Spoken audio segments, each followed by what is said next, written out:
قسم ہے اس ذات کی جس کے قبضہ قدرت میں میری جان ہے، اگر یہ لوگ مباہلہ کرتے تو بندر اور خنزیر کی مانند ان کی صورتیں مسخ ہو جاتی اور یہ وادی ان پر آگ برساتی اور تمام اہل نجران کو بیخ و بند سے اکھاڑ پھینکتی، یہاں تک کہ وہ پرند وغیرہ جو درختوں پر بیٹھے ہوتے وہ بھی ہلاک ہو جاتے، اور 1 سال نہ گزرتا کہ تمام نصارہ ہلاک ہو جاتے۔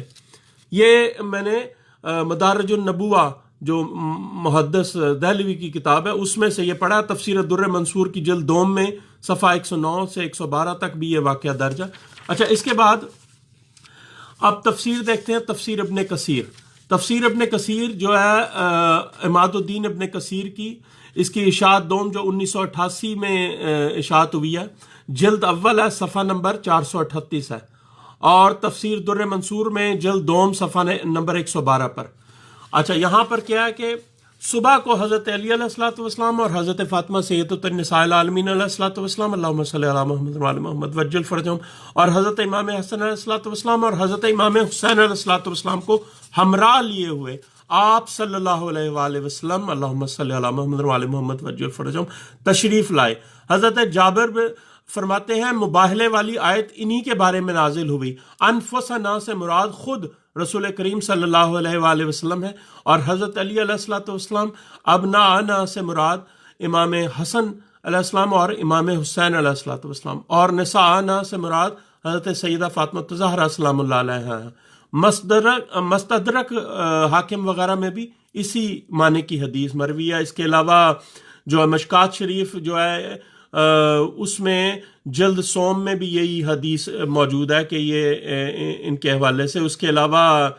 جو ہے سیرت حلبیہ میں بھی جلد نمبر 6 میں بھی یہی موجود ہے۔ اچھا، اب یہاں پہ مقام کیا ہے، غور و فکر کا مقام کیا ہے؟ غور و فکر کا مقام یہ ہے کہ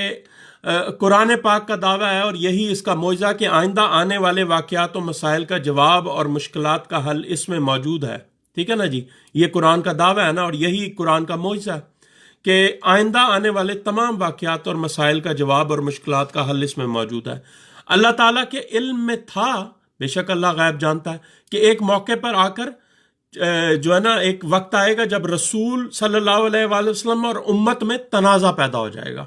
ٹھیک ہے نا جی، جو اللہ نے گواہ بھیجے ہیں اپنے بنا کے مباہلہ میں، لوگ ان کو جھوٹا کہیں گے، یہ وقت آئے گا، قرآن کو پتہ تھا اس چیز کا۔ تو رسول صلی اللہ علیہ وسلم تو یہ کہیں گے کہ میں تمہارے درمیان 2 بزرگ چیزیں چھوڑے جا رہا ہوں، قرآن اور میری اطرت، یہ دونوں ایک دوسرے سے قیامت تک جدا نہ ہوں گی، تم کو چاہیے کہ ان دونوں کی اطاعت اور پیروی کرو، اور اگر تم نے ان دونوں سے متمسک رہے ان دونوں سے تو قیامت تک گمراہ نہ ہوگے۔ لیکن امت کی اکثریت کیا کہے گی؟ قرآن کو پتہ تھا، اللہ کو پتہ تھا، امت کی اکثریت کیا کہے گی؟ حسبنا کتاب اللہ، ہمیں تو صرف کتاب اللہ کافی ہے، ہمیں تو رسول کی اطاعت کی کوئی ضرورت نہیں ہے، ہمیں تو کتاب اللہ کافی ہے۔ حسبنا کتاب اللہ، یہی آواز آج تک گونج رہی ہے نا، جس کی بیس کے اوپر سیدہ کو جھوٹا کہا گیا، نعوذ باللہ۔ ہمیں تو صرف کتاب اللہ کافی ہے، اطاعت کی ضرورت نہیں ہے۔ اللہ تعالیٰ نے اطاعت رسول صلی اللہ علیہ وآلہ وسلم کی عظمت اور ضرورت کو کس عمدگی سے ظاہر کر دیا، کاش وہ قرآن شریف کا غور و فکر کے ساتھ مطالعہ کرتے تو بھی جان لیتے کہ اس کے صحیح معنی و مفہوم کو سمجھنے کے لیے ایک صاحب علم مرکز یعنی اطاعت کی ہدایت کی ضرورت ہے۔ اسی لیے قرآن کی تفسیر معصومین سے معلوم کی جاتی ہے، معصومین کی حدیث کے مطابق قرآن کو سمجھا جاتا ہے، نہ کہ کسی غیر کی جو صرف کہے، نعرہ لگائے کہ ہمارے لیے کتاب کافی ہے۔ ہر ایک انسان کی سمجھ علیحدہ ہے، ورنہ ہر شخص اپنی عقل سے معنی کرے گا تو تفرقہ پڑ جائے گا۔ اسی لیے یہ تفرقہ پڑ گیا، کیونکہ اطاعت کو چھوڑ دیا گیا، کہا گیا کتاب اللہ کافی ہے۔ یہ جو ہے نا واقعہ مباہلہ نے نا، پروردگار نے نا اس واقعے سے مسئلہ حل کر دیا کہ عملی طور سے امت کو دکھا دیا کہ قرآن صامت کافی نہیں ہے، قرآن صامت کافی نہیں ہے، قرآن ناطق قرآن صامت کو سمجھائے گا، اور ہدایت تامہ کے لیے اطاعت رسول کا محتاج ہے۔ تمام ہر مخلوق اطاعت رسول صلی اللہ علیہ وآلہ وسلم کی محتاج ہے۔ جن لوگوں نے کتاب اللہ کو کافی مانا، انہوں نے ہی بی کو جھوٹا کہا، اور یہ جو اللہ کی گواہی دینے آئے تھے ان گواہوں کو جھوٹا کہا۔ یہ آج کا دور اس طرح کا چل رہا ہے کہ لوگوں نے کتاب اللہ کو کافی سمجھ لیا ہے، اور ایون اپنے شیعہ لبادوں میں بھی ایسے لوگ ہیں جو عطرت سے بغض رکھتے ہیں، عطرت رسول صلی اللہ علیہ وآلہ وسلم سے بغض رکھتے ہیں۔ ان کے اندر اتنا حسد ہے، ان کی نسلوں سے یہ حسد ان میں جاری ہے کہ انہوں نے جو نا حلق سے نیچے ان کا دین نہیں اترا، وہ صرف زبان کی حد تک بولتے ہیں مگر وہ اندر سے بغض رکھتے ہیں سادات کے ساتھ، عطرت رسول صلی اللہ علیہ وآلہ وسلم کے ساتھ، ذریت رسول صلی اللہ علیہ وآلہ وسلم کے ساتھ بغض رکھتے ہیں، عناد رکھتے ہیں، حسد رکھتے ہیں، اور ان کو جھوٹا کہتے ہیں۔ یہ ان کی نسلیں ہر طرف آپ کو نظر آ جائیں گی۔ جو بھی سادات پر آج انگلیاں اٹھا رہے ہیں وہ انہی نسلوں میں سے ہیں جن کے اجداد نے کسی خوف کسی وجہ سے اسلام قبول کر لیا، اور آج ان کی نسلیں جو ہیں وہ عطرت رسول صلی اللہ علیہ وآلہ وسلم کو جھوٹا بھی کہہ رہی ہیں اور ان کے خلاف بغض و عناد بھی رکھتی ہیں ان کے لیے۔ یہ اس ویڈیو کا مقصد صرف یہ تھا کہ جس کو اللہ اپنے گواہ بنا کر بھیجے مباہلہ میں اپنی دعوے اور دلیل کے لیے، ان گواہوں کو کوئی جھوٹا کہے تو وہ اللہ کے دین پر نہیں ہو سکتا۔ اور کتاب اللہ کا نعرہ لگانے والے کہ کتاب اللہ ہمارے لیے کافی ہے، انہوں نے رسول اللہ کی حدیث کو چھوڑ دیا کہ میرے بعد میری عطرت اور قرآن تمہارے ساتھ ہے، ان دونوں کو تھامے رکھو، ان سے متمسک رہو، قیامت تک گمراہ نہیں ہوگے۔ ٹھیک ہے، یہ ویڈیو ناظرین اور سامعین، اس ویڈیو کو تمام لوگوں کے ساتھ ضرور شیئر کریں تاکہ لوگوں کو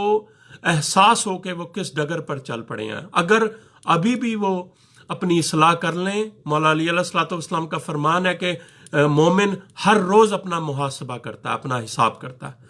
جو بھی جس غلط روش پہ وہ چل پڑے ہیں، جس غلط راستے پہ وہ چل پڑے ہیں، ان کو وہ راستہ چھوڑ کر عطرت رسول صلی اللہ علیہ وآلہ وسلم، ذریت رسول صلی اللہ علیہ وآلہ وسلم کے دروازے پر آنا پڑے گا اگر انہیں قرآن صامت سمجھنا ہے، قرآن ناطق سے سمجھنا ہے، نہ کہ وہ نعرہ لگائیں کہ ہمارے لیے کتاب کافی ہے۔ کیونکہ اپنی عقل اور اپنی سمجھ کے مطابق اگر قرآن کی تعویلیں گھڑنی ہیں تو یہ روز لڑائیاں ہوں گی، ہر کسی کے ساتھ آپس میں جھگڑے ہوں گے، فساد ہوں گے۔ اسی لیے یہ معیار مقرر کیا تھا اللہ نے، رسول صلی اللہ علیہ وآلہ وسلم نے، کہ کتاب